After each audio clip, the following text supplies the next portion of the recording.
సర్వేభ్యః నమస్కారः. వేదవాణి కార్యక్రమానికి స్వాగతం సుస్వాగతం.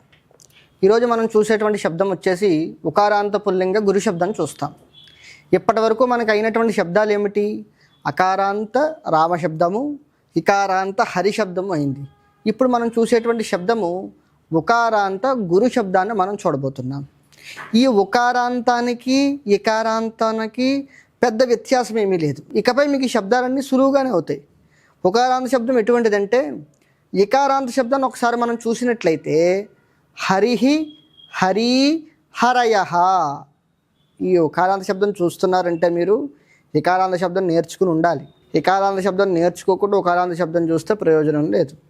ముందే చెప్పాను మీకు ఏమని, మన వీడియోలన్నీ ఇంటర్లింక్డ్ కాబట్టి ముందు వీడియో చూసి నేర్చుకున్న తర్వాత ఈ వీడియో చూడాలి.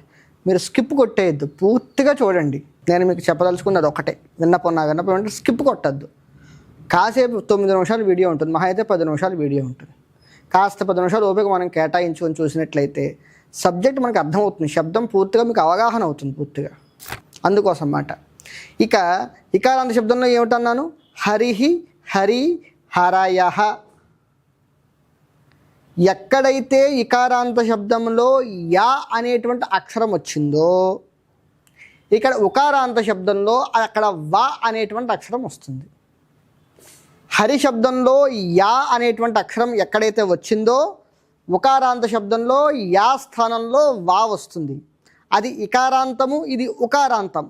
అక్కడ ఈ వస్తాయి శబ్దాల్లో, ఇక్కడ ఊ వస్తాయి శబ్దాల్లో. అంతే తేడా. శబ్దము చూడడానికి ఒకలాగే ఉంటుంది. ఇప్పుడు నేను ఏం చేస్తానంటే శబ్దంలో ఇకారాంతాన్ని ఉకారాంతాన్ని ఒకసారి నేను కలిపి చెబుతాను, మీకు అవగాహన వస్తుంది. ఇకారాంతం ఉకారాంతం ఎంత దగ్గరగా ఉంటాయి శబ్దాలు అన్న విషయం మీకు ఒక అవగాహన వస్తుంది. అది ముందు మనం పరిశీలన చేసి తర్వాత శబ్దం నేర్చుకోవడానికి ప్రయత్నం చేద్దాం. ఇప్పుడు మనం నేర్చుకునేటువంటి శబ్దం వచ్చేసి ఉకారాంత శబ్దం కదా. ఈ ఉకారాంత శబ్దంలో నేను మీకు ఇకారాంతాన్ని ఆధారం చేసుకుని ఉకారాంతం నేర్పడానికి ప్రయత్నం చేస్తాను. చూడండి. హరిహి అది ఇకారము, ఇది ఉకారము. హరిహి గురుహు, హరి గురు, హరయః గురవః, హరిం గురుం, హరి గురు, హరీన్ గురూన్, హరిణా గురుణా, హరిభ్యాం గురుభ్యాం, హరిభిః గురుభిః, హరయే అక్కడ ఏ వచ్చింది, ఇక్కడ గురవే, హరిభ్యాం గురుభ్యాం, హరిభ్యః గురుభ్యః, హరేః ఇక్కడ గురోః, హరిభ్యాం గురుభ్యాం, హరిభ్యః గురుభ్యః, హరేః గురోః, హర్యోః గుర్వోః, హరీణాం గురూణాం, హరౌ గురౌ, హర్యోః గుర్వోః, హరిషు గురుషు.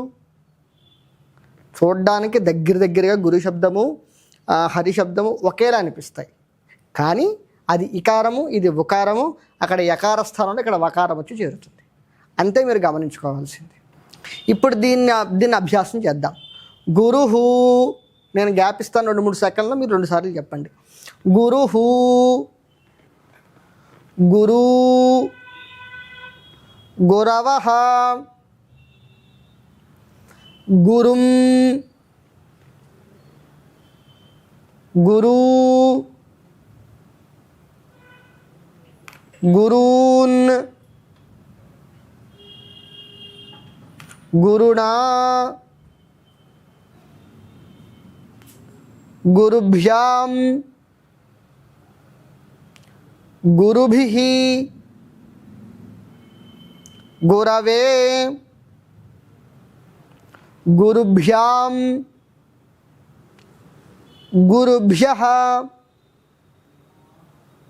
గురోః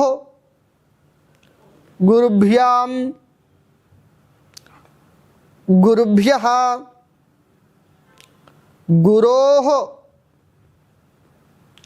గుర్వోః గురూణాం,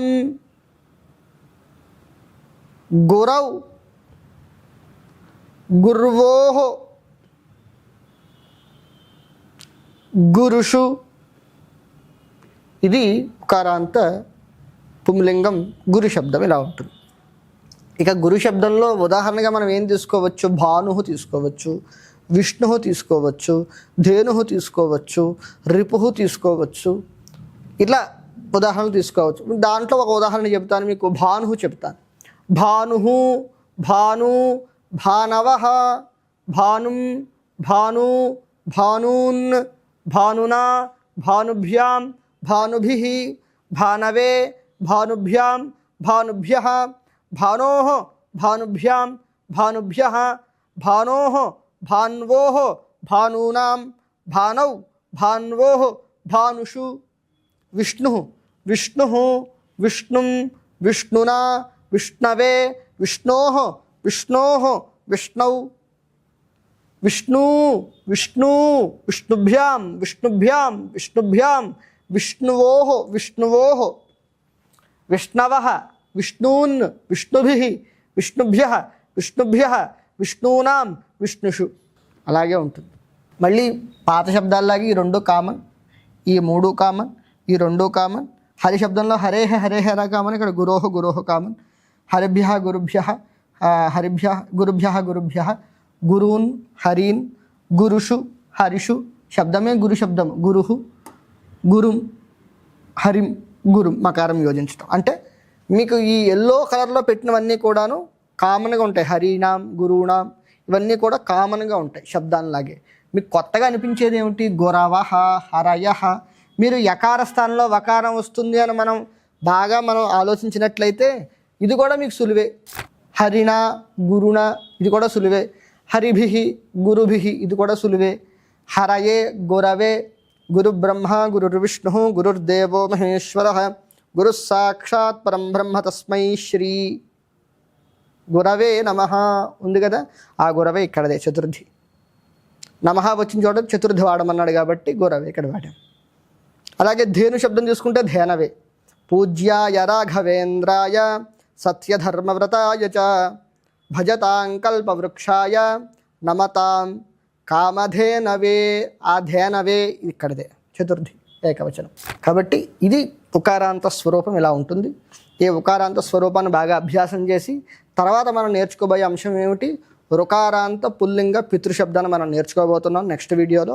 ఈ వీడియోలో ఉకారాంత పుల్లింగం నేర్చుకుంటున్నాం. మళ్ళీ చెబుతున్నాను, వీడియో మొత్తము చూడండి, స్కిప్ కొట్టద్దు.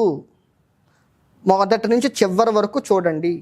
స్కిప్ కొడితే ఏమవుతుందంటే శబ్దము నేను చెప్పేటప్పుడు మధ్యలో కొన్ని ముఖ్యమైన విషయాలు చెబుతూ ఉంటాను. ఆ విషయాలు మీరు మిస్ అవ్వడానికి అవకాశం ఉంటుంది. నా 9 నిమిషాలు 10 నిమిషాల వీడియోకి మనం స్కిప్ కొట్టాల్సిన అవసరం లేదు. శ్రద్ధగా మనం నేర్చుకునేది సంస్కృతం కాబట్టి సబ్జెక్ట్ నేర్చుకుంటున్నాం. మనం సినిమా చూడట్లేదు, లేదా యూట్యూబ్ వీడియోలు, ఇన్స్టాగ్రామ్ రీల్స్ ఇవి కాదు మనం చూసేవి. అక్కర్లేనో చూడట్లేదు మనం స్కిప్ కొట్టేయడానికి. దీంట్లో మొట్టమొదటి నుంచి చివరి వరకు ప్రతిదీ కూడా ముఖ్యమైనటువంటి అంశాలే. కాబట్టి స్కిప్ కొట్టద్దు, పూర్తిగా చూడండి.